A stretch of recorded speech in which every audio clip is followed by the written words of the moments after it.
जब मेरी शादी हुई तब मुझे लगा था कि मेरी जिंदगी पूरी हो गई है। पति प्यार करने वाला था, ससुराल वाले इज्जत देने वाले थे और घर में शांति थी। लेकिन 2 साल बीतने के बाद जब मेरी गोद सूनी रही, तब एहसास हुआ कि औरत की पहचान सिर्फ उसके नाम या रिश्ते से नहीं, उसकी ममता से होती है। हर महीना, हर व्रत, हर दवा, हर पूजा, सब बेअसर। हर बार उम्मीद लगती, हर बार टूट जाती। लोग अजीब निगाहों से देखने लगे थे। मेरी सास चुप रहती थी, लेकिन उनकी आंखों में ऐसे सवाल उभरने लगे थे जिनके जवाब मेरे पास नहीं थे। फिर एक दिन मेरे मन में एक विचार आया, और शायद वही मेरी जिंदगी का सबसे बड़ा फैसला बन गया। अगर मैं अपनी मौसेरी बहन को इस घर में ले आऊं, ये ख्याल मेरे मन में बार बार आने लगा। मीरा मेरी मौसी की बेटी थी, मुझसे छोटी, सरल स्वभाव की, मेरी हर बात मानती थी। मैंने सोचा अगर वो मेरी देवरानी बन जाए तो हमेशा मेरे नियंत्रण में रहेगी। मैं पहले ही उसे अपने देवर के लिए पसंद कर चुकी थी। किसी तरह सास को भी मना लिया। शादी की तैयारियां हुई। मैं खुद उसकी मेहंदी में उसे सजा रही थी। उसकी आंखों में संकोच था और मेरे दिल में संतोष। खुश हो ना मीरा? मैंने पूछा। उसने नजरें झुकाकर कहा, जब आपने चुना है तो खुशी क्यों ना हो। मुझे लगा जैसे मैं कोई चाल जीत गई हूँ, जैसे मैंने अपने ससुराल में एक ऐसा मोहरा बिठा दिया है जो हमेशा मेरे इशारों पर चलेगा। मगर मुझे क्या पता था कि मैं जिसे ला रही हूँ वही मेरा सब कुछ मुझसे छीन लेगी। मीरा की शादी मेरे देवर से हो गई। वो घर में आई, सबने उसे हाथों हाथ लिया। वो शांत, आज्ञाकारी और सबकी सेवा में लगी रहती थी। लेकिन असली इम्तिहान तो अब आने वाला था। शादी के कुछ ही महीनों में वो गर्भवती हो गई। मेरी तो जैसे दुनिया थम गई। पूरे घर में खुशियां छा गईं। सास ने मिठाइयां बांटी, देवर ने मंदिर में पूजा रखवाई और मेरे पति ने तो उसे उपहार दिलवाए। और मैं बस एक कोने में बैठी सब देखती रही। बधाई हो नम्रता, अब तुम मौसी बनने वाली हो, पड़ोसन ने चहकते हुए कहा। मेरे होठों पर मुस्कान थी, लेकिन दिल में आग लगी थी। पति ने कहा, देखो नम्रता, भगवान की मर्जी है, कल तुम्हें भी खुशखबरी मिलेगी। मीरा तो रोज तुम्हारे लिए प्रार्थना करती है। वो सच में करती थी। अक्सर मेरे पास आकर कहती, दीदी, मैं रोज आपके लिए भगवान से मांगती हूँ कि आप माँ बने। लेकिन अब उसकी हर बात मुझे बनावट वाली लगने लगी थी। उसकी हमदर्दी भी मुझे ताना लगने लगी। फिर वो दिन आया, मीरा को बेटा हुआ। घर में जैसे कोई उत्सव चल रहा हो। हर तरफ लोग खुद को दादी, नानी, चाची कहने लगे। सास ने सोने की चूड़ी दी, देवर ने 3 दिन तक मिठाई बंटवाई, और मैं कमरे में अकेली बैठी सोच रही थी, क्या मैं सच में किसी पाप की सजा भुगत रही हूँ। पति मेरे पास आए, मेरा हाथ थामा और कहा, नम्रता, तुम मेरी जिंदगी हो। बच्चा हो या ना हो, तुम हो, यही बहुत है। मैंने सिर हिलाया। आंसू बह निकले, लेकिन मन को चैन नहीं मिला। वक्त गुजरता गया। अब मीरा माँ बन चुकी थी। उसका पूरा ध्यान बच्चे पर था। घर वाले भी अब उसी के आस पास रहते। मैं जैसे अब एक पुरानी अलमारी की तरह रह गई थी, काम की, लेकिन भावनाओं से खाली। मीरा मेरे हर कहे पर अमल करती, भाभी जी कहकर पुकारती, लेकिन उसकी हर मुस्कुराहट मुझे अब दिखावा लगने लगी। सास कभी उसके लिए खीर बनाती, कभी फल काट कर देती, और मैं बस रसोई में खटती रहती। कभी कभी रात भर छत को ताकती रहती, मन में एक ही सवाल, क्या भगवान ने भी मुझे भुला दिया है। एक रात आईने के सामने खड़ी हुई, आंखों के नीचे काले घेरे, चेहरा मुरझाया हुआ, होठों पर कोई रंग नहीं, बस एक थकावट जो आत्मा तक उतर चुकी थी। क्या मेरी कहानी बस इतनी ही है? मैंने खुद से पूछा। अंदर से एक आवाज आई, अभी तो सब शुरू हुआ है नम्रता। मुझे नहीं पता था ये आगाज था या अंजाम, लेकिन मैं जान चुकी थी कि अब मीरा सिर्फ मेरी देवरानी नहीं, मेरी चुनौती बन चुकी है।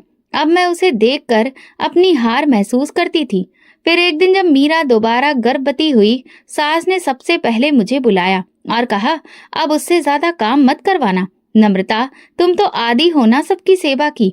अब घर का सारा काम तुम संभाल लो। मीरा को आराम चाहिए, जैसे मैं कोई पुरानी मशीन हूँ और वो नई कीमती चीज। अब घर के सारे काम मेरे हिस्से, कपड़े धोना, खाना बनाना, झाड़ू पोछा, मेहमानों की आओ भगत, और सबसे ज्यादा मीरा की सेवा। कभी उसे दूध गर्म करके देना, कभी फल काट कर, कभी उसकी पसंद का खाना कमरे में ले जाना।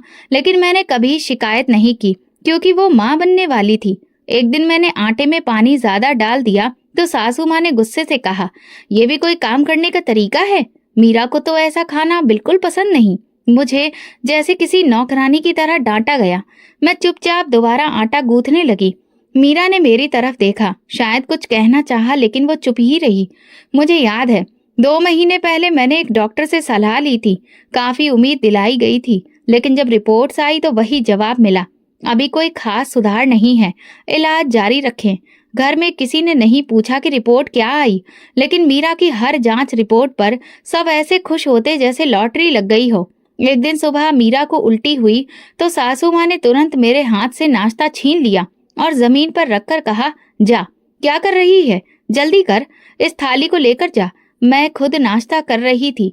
मैंने धीमे स्वर में कहा, अम्मा, मैं नाश्ता कर रही थी। अरे, नाश्ता तो रोज होता है, वो बेचारी माँ बनने वाली है, उसका ख्याल पहले करो। उन्होंने बात बीच में ही काट दी।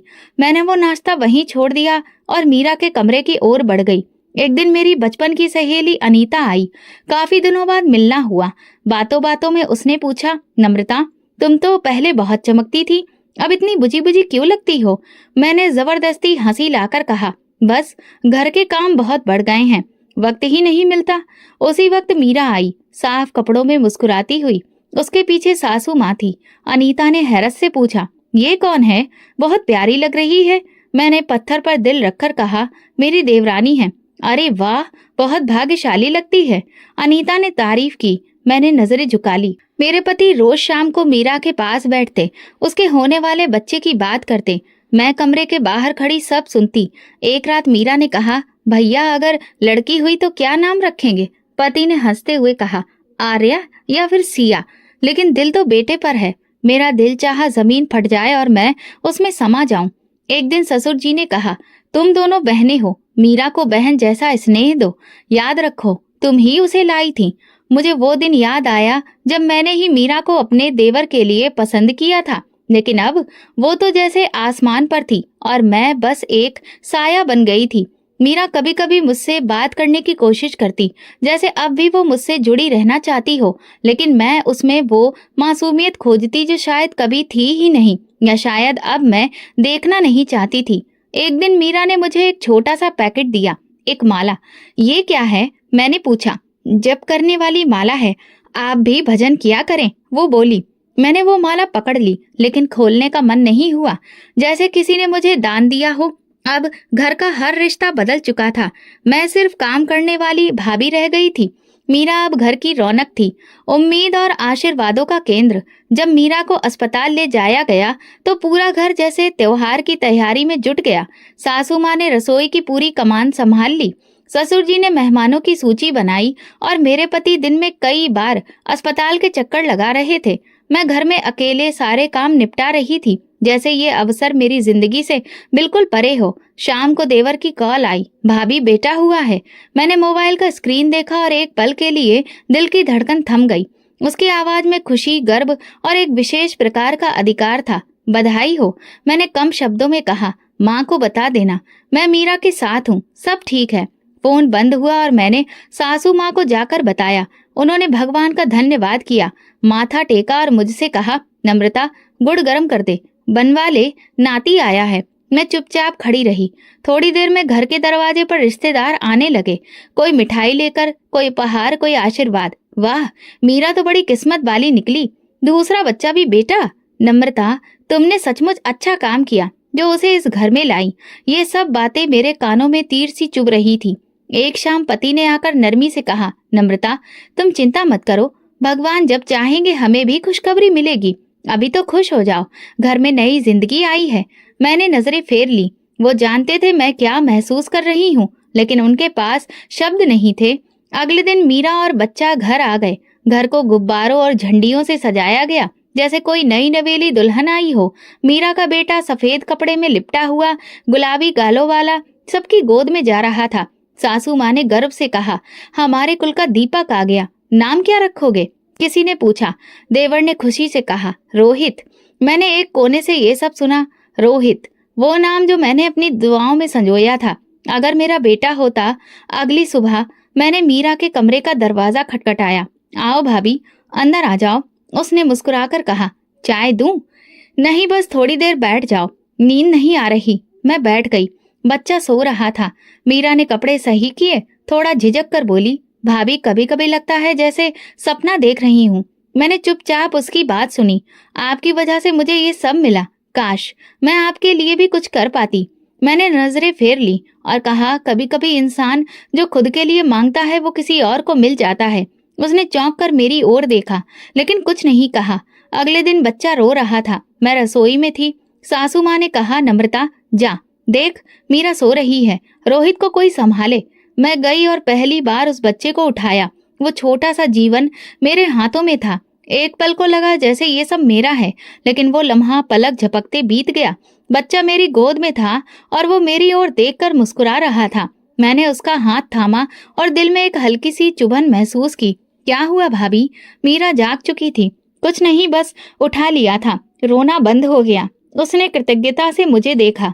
अगले हफ्ते बच्चे का नामकरण संस्कार था। घर में धूम थी, भंडारा, ढोलक, मेहमानों की भीड़, उपहारों की भरमार। मैं हर जगह काम कर रही थी, लेकिन किसी ने मेरे कपड़ों, चेहरे या मेरे अस्तित्व को एक बार भी नहीं देखा। रात को मीरा थक चुकी थी। सासू माँ ने कहा, नम्रता बच्चा थोड़ी देर संभाल लो, मीरा आराम कर ले। मैंने उसे गोद में लिया और अपने कमरे में आ गई। बच्चा सो रहा था। मैं उसकी ओर देखती रही। आंखों में आंसू भर आए। हाथ उसके चेहरे पर फेरा, फिर फौरन हटा लिया। तू मेरा क्यों नहीं है? मैंने धीमे से कहा। दरवाजे पर दस्तक हुई। मीरा आई। भाभी, आपने कुछ खाया? सब नीचे हैं, आप भी आ जाइए, मुझे नींद आ रही है, मैंने कहा और उसे बच्चा देकर दरवाजा बंद कर दिया। पहली बार दिल में जो चुभन थी वो अब नफरत बन चुकी थी। मैं सोचने लगी, ये खुश क्यों है? उसे इतना सब कुछ क्यों मिला? वो सवाल जो पहले सिर्फ शिकायत था, अब आरोप बन चुका था। रोहित के आने के बाद मीरा में कुछ नहीं बदला। वो पहले जैसी ही सबके साथ विनम्रता से बात करती, थोड़ा बहुत काम भी करती, लेकिन अब वो माँ थी और मैं बस एक साया। रोहित अभी 1.5 साल का ही हुआ था कि मीरा फिर से गर्भवती हो गई। ये खबर मुझे मेरी सास ने दी। वो चमकती आंखों के साथ रसोई में आई थी। नम्रता, मीरा की जांच रिपोर्ट पॉजिटिव आई है। भगवान ने एक और खुशी देने की ठान ली है। मेरे चेहरे का रंग बदलने लगा, लेकिन सास ने कुछ नहीं समझा। इस बार तो बेटी होगी, देखना, उन्होंने कहा। मैंने बस मुस्कुराकर सिर हिला दिया। घर का माहौल फिर से बदल गया।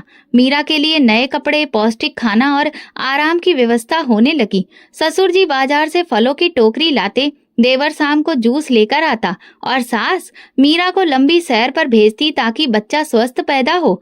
नम्रता, सब्जी में मिर्च कम डालना, मीरा को जलन होती है। नम्रता, आज खिचड़ी बना लो, डॉक्टर ने हल्का भोजन कहा है। नम्रता, बच्चे के कपड़े धो दो, रोहित अभी छोटा है। मैं बस सुनती जाती, करती जाती, जैसे मेरी जिंदगी सिर्फ दूसरों की जरूरतें पूरी करने के लिए ही है। 9 महीनों में मीरा ने बेटे को जन्म दिया। फिर से बेटा। सास तो जैसे खुशी से झूम उठी। मेरे तो भाग्य खुल गए और ये बच्चा भी पूरे घर की केंद्र बिंदु बन गया और मैं वही जिसकी कोई सुध नहीं लेता। अब घर के भीतर बच्चों की माँ को हर वक्त आराम और मदद चाहिए थी और वो जिम्मेदारी मेरी थी। भाभी प्लीज रोहित का बिस्तर ठीक कर दीजिए, छोटा तो दिन भर गोद में रहता है। भाभी, रोहित को रोटी खिला दो, मैं छोटे को दूध पिला रही हूँ। एक दिन सुबह मीरा ने कहा, भाभी आपने बर्तन धो दिए? आज अम्मा कह रही थी बाहर वाले आंगन में भी पानी डालना है। मैंने नल खोलते हुए खुद से कहा, अब मैं सिर्फ भाभी नहीं, एक नौकरानी भी हूँ। रोहित अभी 3 साल का ही हुआ था कि मीरा फिर से गर्भवती हो गई। खबर सुनते ही मेरे हाथ से पानी का जग गिर गया। सास रसोई में थी, आकर पूछा, क्या हुआ? हाथ फिसल गया। मैंने टूटे जग की ओर देखते हुए कहा, भगवान करे तुम्हारा भाग्य भी जाग जाए। मीरा को देखो, जैसे भगवान खुद पूछते हैं, बता क्या चाहिए। इस बार भी बेटा हुआ। घर में बड़ी दावत रखी गई। सबने बधाइयां दी। सास ने देवर को गले लगाते हुए कहा, अब तो पूरा परिवार बन गया हमारा, 3 बेटे। पति एक कोने में खड़े थे, मेरी ओर देखा और नजरें झुका ली। शायद जानते थे कि मेरे दिल पर क्या बीत रही है, मगर कहने को उनके पास कोई शब्द नहीं थे। अब मीरा की व्यस्तता और बढ़ गई थी। 3 बच्चों की देखभाल, उनका खाना, नखरे, नींद, लेकिन फिर भी इज्जत और प्यार उसी के हिस्से में था। एक दिन सुबह मीरा ने दरवाजा खोला। मैं आंगन में झाड़ू दे रही थी। भाभी जरा ये छोटा पकड़ लीजिए, रोहित बाथरूम में बंद कर रहा है खुद को। उसने बच्चा मेरी गोद में देना चाहा। वो 6 महीने का था, गोरा चिट्टा, भूरे बाल, मुझे देखकर मुस्कुरा रहा था। मैं ठिठक गई, हाथ आगे नहीं बढ़ाए। भाभी, मीरा चौंक गई। मैं नहीं संभाल सकती, ले जाओ। क्या मतलब? मैंने कह दिया ना, अपनी संतान खुद संभालो। मीरा चुप हो गई, बच्चे को सीने से लगाया और धीमे कदमों से अंदर चली गई। उसी शाम सास ने कहा, मीरा से सुना तुमने बच्चा नहीं संभाला, कोई शर्म होती है? जब बच्चे की चाहत थी तो इतनी बातें करती थी, अब मौका आया तो मुंह मोड़ लिया। मैं माँ नहीं हूँ तो ममता कहाँ से लाऊं? मैंने थकान भरे लहजे में कहा। सास ने ताना मारा, जबान तो देखो, पति की नजरों में गिर जाओगी। मैं चुप रही, जानती थी मैं पहले ही काफी नीचे गिर चुकी हूँ। रात को पति आए, तुम ठीक हो? आपको लगता है मैं ठीक हूँ? उन्होंने लंबी सांस ली। मीरा की कोई गलती नहीं, बस उसका नसीब अच्छा है। तो मैं क्यों अपना दिल काला कर रही हूँ? क्योंकि मेरा दिल जल रहा है और तुम सब उस जलते दिल के आसपास बैठकर खुशियां मना रहे हो। वे खामोश रहे और मैं उनकी खामोशी में अपनी तन्हाई का शोर सुन रही थी। अब ये जख्म दिल तक नहीं, आत्मा तक पहुंच चुका था। रातों को जब पूरा घर सो जाता, मैं आंगन में बैठकर खुद से सवाल करती, आखिर मैं ही क्यों खाली हूँ? मीरा ही क्यों बार बार माँ बनी? मेरे अंदर क्या कमी है? तीसरे बेटे की पैदाइश के बाद घर का माहौल बदल गया था। एक सुबह सास चाय पी रही थी। रोहित, आजा बेटा, देख तेरी माँ क्या लाई है तेरे लिए। रोहित भागता हुआ आया, उसके हाथ में कार का खिलौना था। अरे, ये तो कल बाजार में देखी थी। अम्मा, मीरा को पता है ना तुझे क्या पसंद है, इसीलिए लाई। मैं सबको देख रही थी पर कोई मुझे नहीं देख रहा था। मैं चुपचाप रसोई में चली गई। शाम को मोहल्ले की औरतें आईं, 3-3 बेटे। वाह मीरा, तुम्हारा तो भाग्य जाग गया। और नम्रता, वो तो बस चुप और दुखियारी सी लगती है। बेचारी, बेचारी। इस शब्द ने जैसे कानों में गरम शीशा डाल दिया।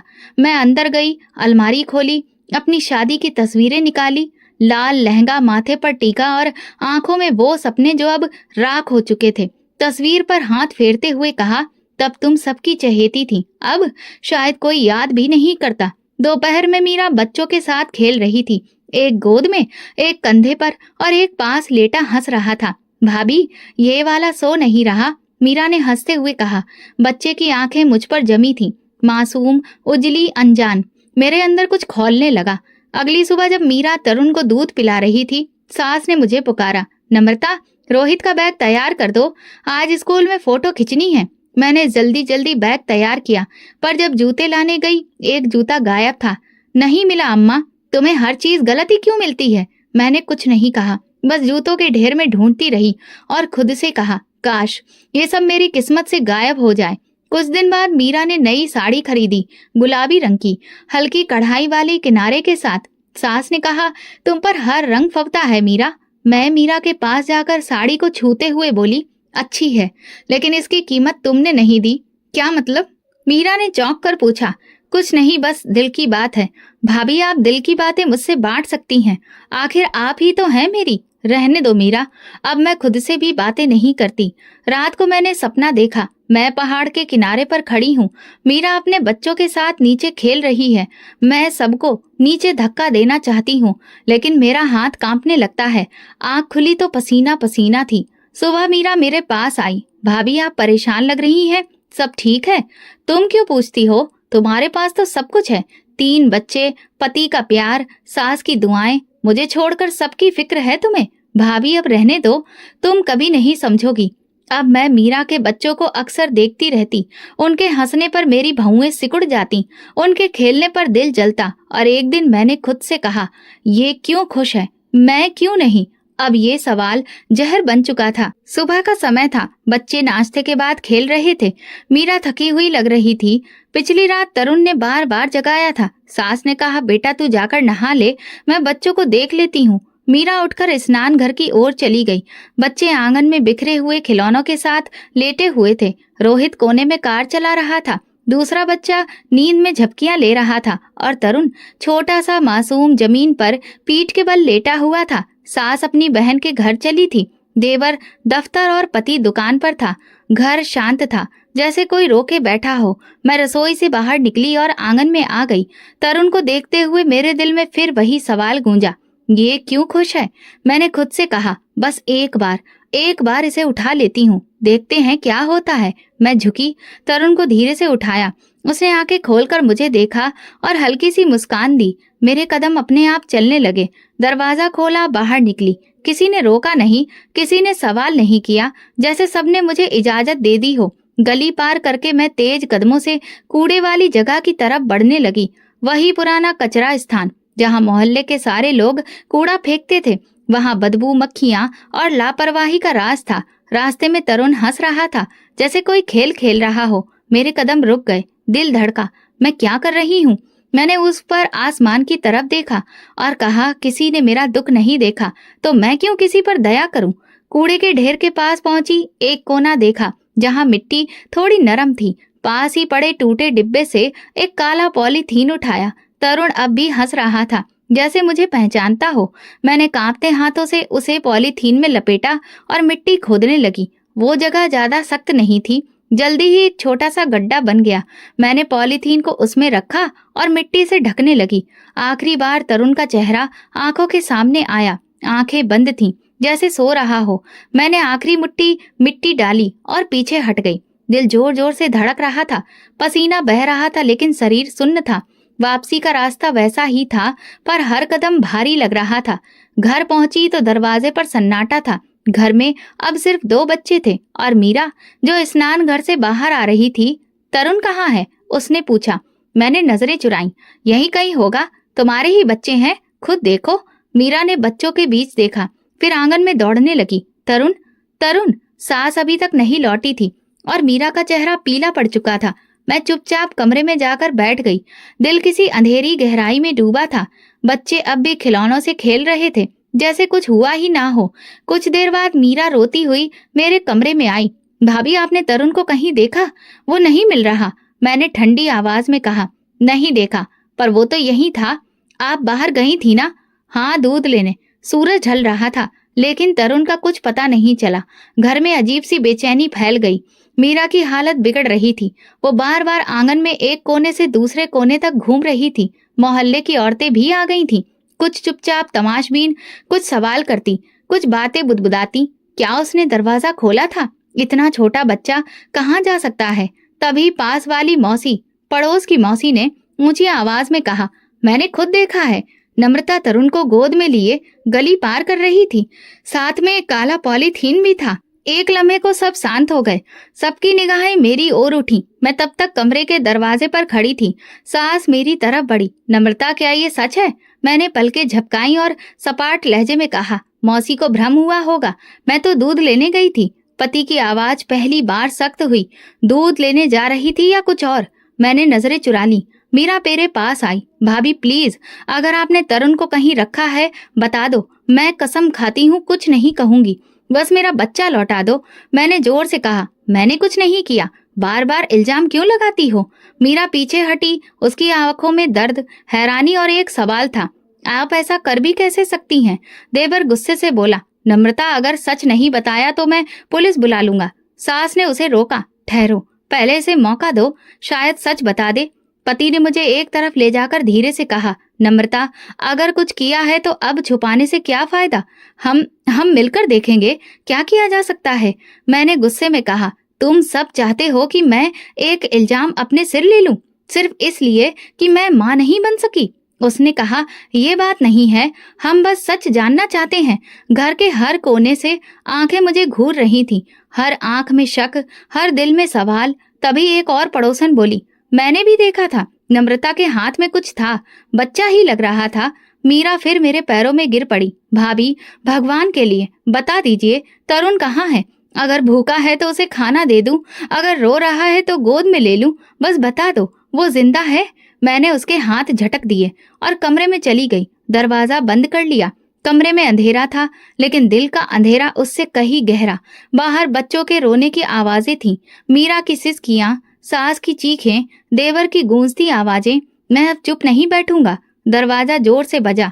पति की आवाज थी, नम्रता दरवाजा खोलो, बात करनी है। मैंने दरवाजा खोला।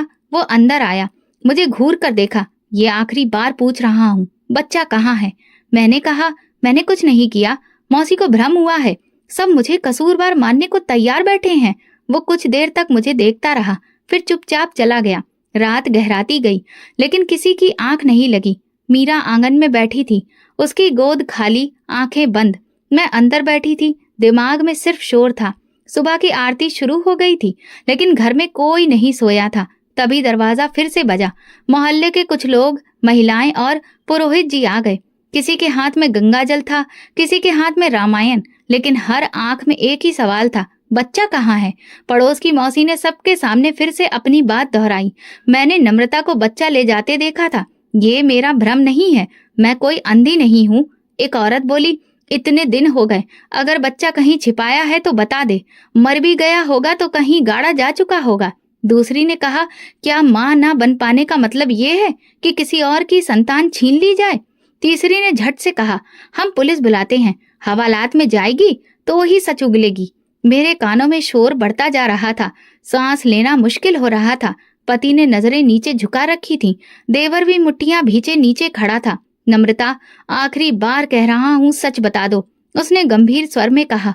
मैंने चारों ओर देखा, हर ओर बस चेहरे थे, हर चेहरे पर आरोप, नफरत और ताने। दिल में कुछ टूटने लगा, जैसे भीतर कोई भारी पत्थर हट गया हो। हाँ, मैं ले गई थी तरुण को। मेरी आवाज ऊंची थी। एक पल को पूरा घर सन्न रह गया। हाँ, मैंने ही उसे उठाया था, मैंने ही उसे बाहर ले जाकर कूड़े के ढेर के पास दफना दिया था, क्योंकि मैं बर्दाश्त नहीं कर सकती थी ये सब। उसकी हंसी, उसकी माँ का गर्व, तुम सबकी नजरें, तुम लोगों का प्यार जो कभी मेरा था और अब किसी और का हो चुका था। मीरा ने झटके से आंखें खोली। सास ने दोनों हाथ सिर पर रख लिए। हे भगवान, ये क्या सुन लिया? देवर एक कदम मेरी ओर बढ़ा, लेकिन पति ने बीच में आकर उसे रोका। तुमने ऐसा क्यों किया? उसने गुस्से से पूछा। क्योंकि मैं माँ नहीं बन सकती। मेरी आवाज कांप रही थी। और तुम सबने मुझे इसी आधार पर जीने के लायक नहीं छोड़ा। सारा दिन मुझसे काम करवाया जाता था। इज्जत, ये शब्द सिर्फ मीरा के लिए रह गया था। तुम लोग कहते थे सब्र करो, भगवान देगा, लेकिन इस उम्मीद ने मुझे पागल बना दिया। पति ने मेरी ओर देखा, आंखों में ऐसी नजर जो पहले कभी नहीं देखी थी, और एक जोरदार थप्पड़ मेरे गाल पर पड़ा। तुम इतनी गिर सकती हो? तुमने एक माँ की गोद उजाड़ दी, सिर्फ अपनी कमी की सजा देने के लिए। मैं खामोश खड़ी रही, चेहरे पर हाथ रखे, लेकिन अब आंखों में आंसू नहीं थे। सास चीखी, मैंने तुझे बेटी बनाकर अपने बेटे से ब्याह दिया और तूने मुझे ये जहर दिया। देवर गुस्से में दरवाजे की तरफ बढ़ा। मैं पुलिस बुलाता हूँ, अब कानून इसका फैसला करेगा। पति ने उसे रोक कर कहा, नहीं, पुलिस नहीं बुलाएंगे। देवर चिल्लाया, क्या मतलब? हमें अपनी इज्जत बचानी है। हमारे मोहल्ले, हमारे खानदान में अगर ये बात कानूनी शक्ल में गई तो हम कहीं भी कैद नहीं रहेंगे। मोहल्ले के कुछ बड़े बुजुर्ग भी इसमें हामी भर बैठे। पुरोहित जी ने कहा, बेटी ने पाप किया है, बड़ा पाप, मगर पाप स्वीकार करना भी साहस है। अब ये बात यहीं समाप्त होनी चाहिए। मीरा झुकी हुई थी, जैसे उसके शरीर में कोई ताकत ना हो। मैं उसके पैरों में बैठ गई। मुझे माफ कर दो। तुम्हारा बेटा तुम्हारी दुनिया था, मैंने तुमसे वो छीन लिया। उसने मेरा हाथ झटक दिया। तूने मेरी ममता का खून किया है। भगवान तुझसे हर पल का हिसाब देगा। मोहल्ले वाले धीरे धीरे लौट गए, मगर उनकी नजरें मेरे भीतर तीर की तरह धंस गई थीं। उस दिन के बाद से जैसे सब कुछ थम सा गया।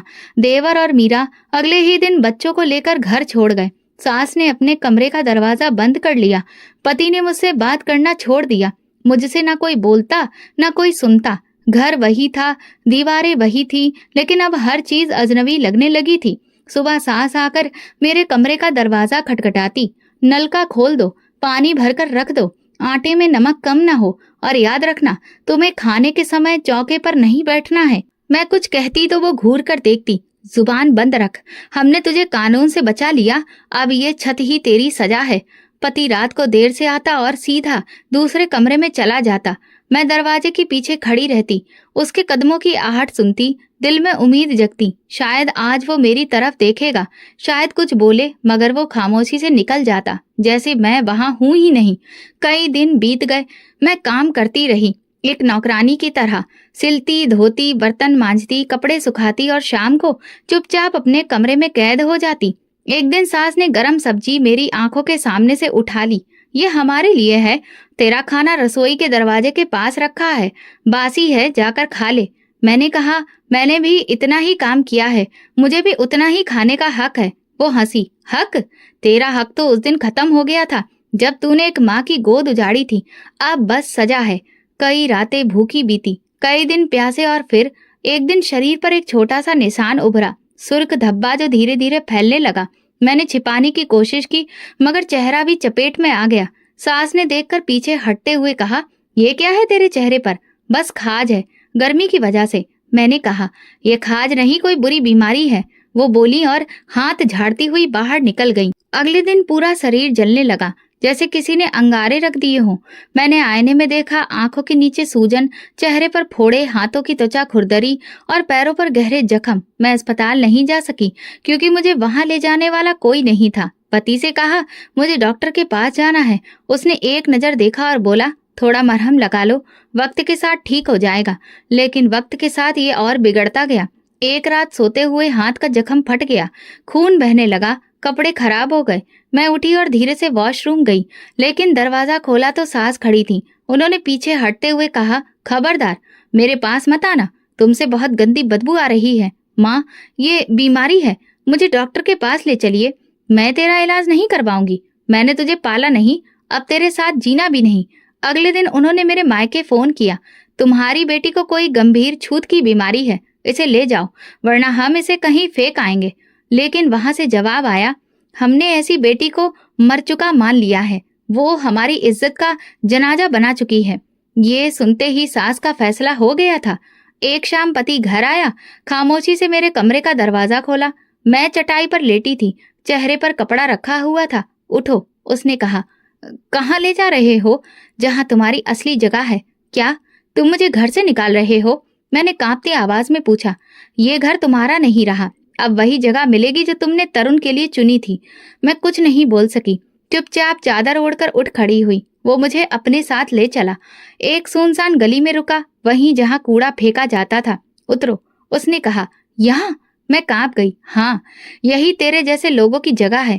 मैं नीचे उतरी, जमीन पर गंदगी, मक्खियां, सड़ांध और खामोशी थी।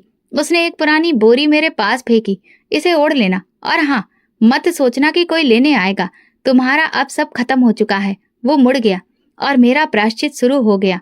2 दिन बीत गए, मैं उसी गंदी बोरी में लिपटी कूड़े के ढेर के किनारे बैठी थी। रात को कुत्ते भौंकते, दिन में मक्खियां मेरे जख्मों पर मंडराती। शरीर में ताकत बाकी नहीं थी, पर नींद भी नहीं आती थी। हर गुजरता इंसान या तो घृणा से देखता या नजरें फेर कर चला जाता। कुछ तो थूकते भी थे। एक नौजवान बोला, यही है वो जिसने बच्चे को मार दिया था, अब खुद उसी कचरे में पड़ी है। एक दिन एक छोटा लड़का आया, शायद मजदूर का बेटा। हाथ में पॉलीथीन थी, उसमें बचा हुआ खाना। उसने मुझे देखा और कुछ पल रुका। खाना खाओगी? उसने पूछा। मैंने हाँ में सिर हिलाया। वो चुपचाप खाना मेरे पास रख गया। मैंने पहला निवाला लिया और मेरी आंखों से बेइख्तियार आंसू बहने लगे।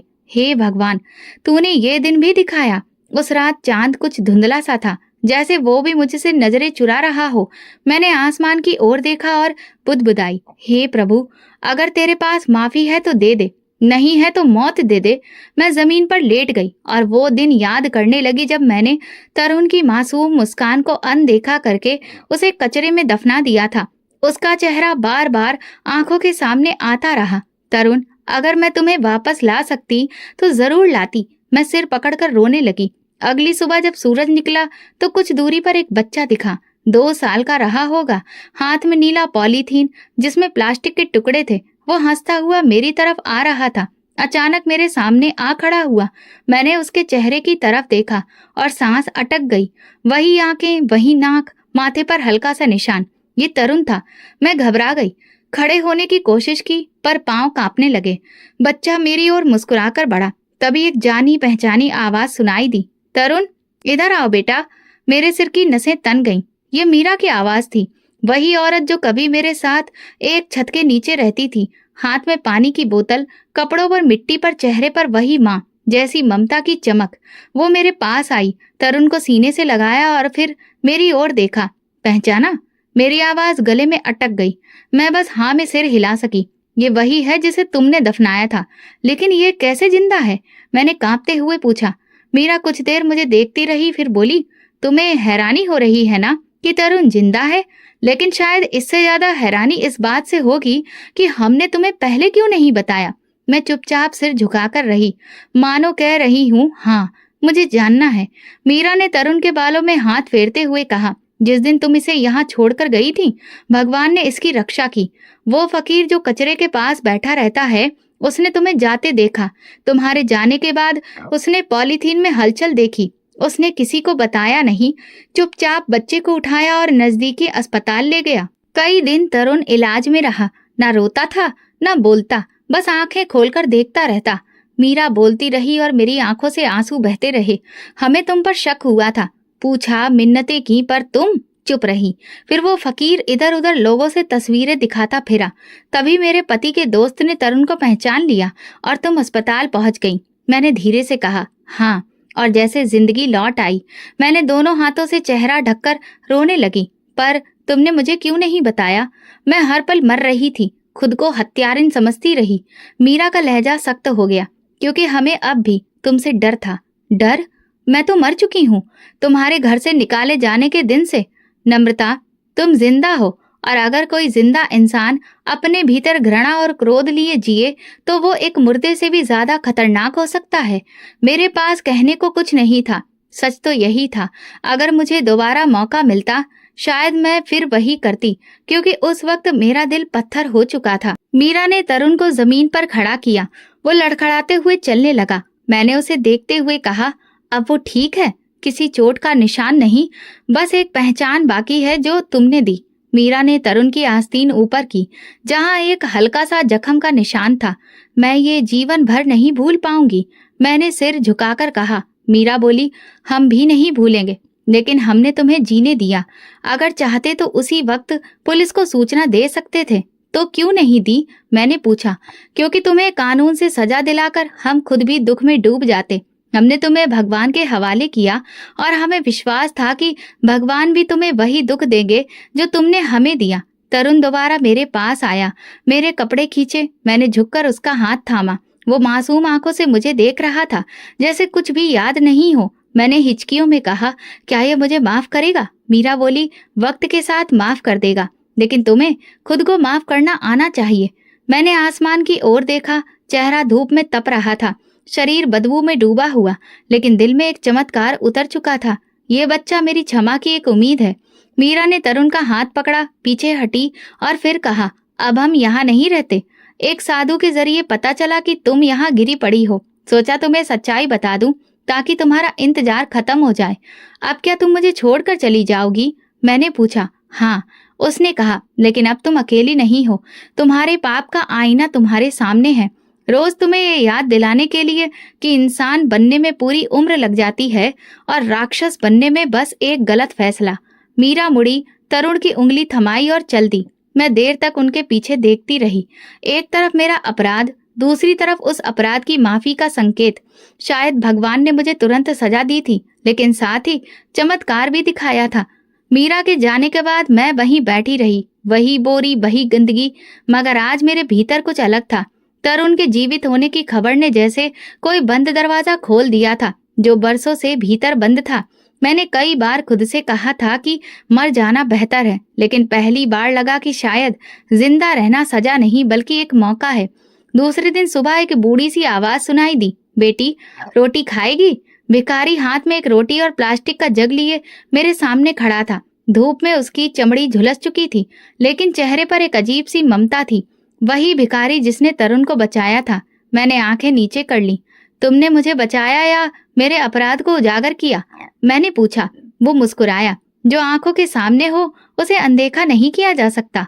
और बच्चा था, मासूम था। मैंने हाथ जोड़ दिए। मुझे अपने साथ रख लो, मैं अब और कुछ नहीं मांगती, सिर्फ रोटी और एक छत। उसने कहा, जो इंसान अपने पाप को स्वीकार कर ले वो मेरे साथ भी रह सकता है। और हाँ, पश्चाताप के बाद की जिंदगी सबसे बड़ी पूजा होती है। इस तरह मैं उस भिखारी के साथ रहने लगी। वो कचरा चुनता, बचा हुआ खाना बांटता और कभी कभी बीमारों की देखभाल करता। मैं भी उसके साथ बाहर चौक, अस्पताल के बाहर और फुटपाथों पर घूमती। जहाँ वो जाता मैं साथ होती। मैं लोगों से नजरें चुराती, मगर भिखारी कहता, दूसरों की नजरों से ज्यादा जरूरी है तुम्हारी अपनी नजर, जो तुम्हें आईने में देखती है। एक दिन तरुण फिर दिखा। वो अपनी माँ का हाथ पकड़े नाले के पास खड़ा था। मुझे देखकर दौड़ा। तुम वही हो ना जिसने मुझे ढांप रखा था? उसने मासूमियत से पूछा। क्या मतलब? मैंने हैरानी से पूछा। उसने कहा, माँ बताती है कि एक बार मैं जमीन में छुप गया था, फिर एक देवी आई और मुझे बाहर निकाला।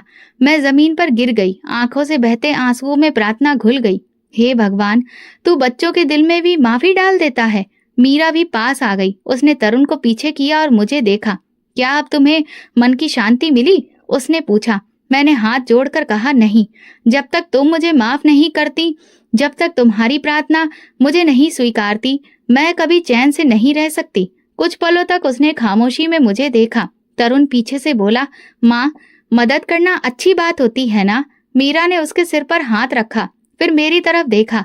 तुमने मेरी गोद उजाड़ी, मैंने तुम्हें भगवान के हवाले कर दिया, लेकिन ये बच्चा कह रहा है तो मैं मान लेती हूँ। मैं तुम्हें माफ करती हूँ। मैं वहीं जमीन पर पेट के बल गिर गई। हे ईश्वर, ये इंसानों की माफी है, अब तू भी मुझे माफ कर दे। भिखारी ने मेरे पेट पर हाथ रखा। अब तेरी जिंदगी का दूसरा हिस्सा शुरू हुआ है, वो हिस्सा जो अब किसी और के लिए जिया जाएगा। कई महीने बीत गए, मैं अब लोगों के घरों से बचा हुआ खाना इकट्ठा करती, जरूरतमंदों में बांटती, बीमारों को अस्पताल पहुंचाती। जिन माँ बाप के बच्चे खो जाते, मैं उनके साथ मिलकर ढूंढने में मदद करती। जहाँ भी कोई बच्चा रोता दिखता, मैं उसके पास जाकर पूछती, माँ कहाँ है? मेरे हाथ अब भी घाव से भरे थे, लेकिन दिल हल्का होता जा रहा था। हर दिन हर रात मैं बस एक ही प्रार्थना करती, हे भगवान, मेरे अपराध का बोझ अब हल्का कर दे।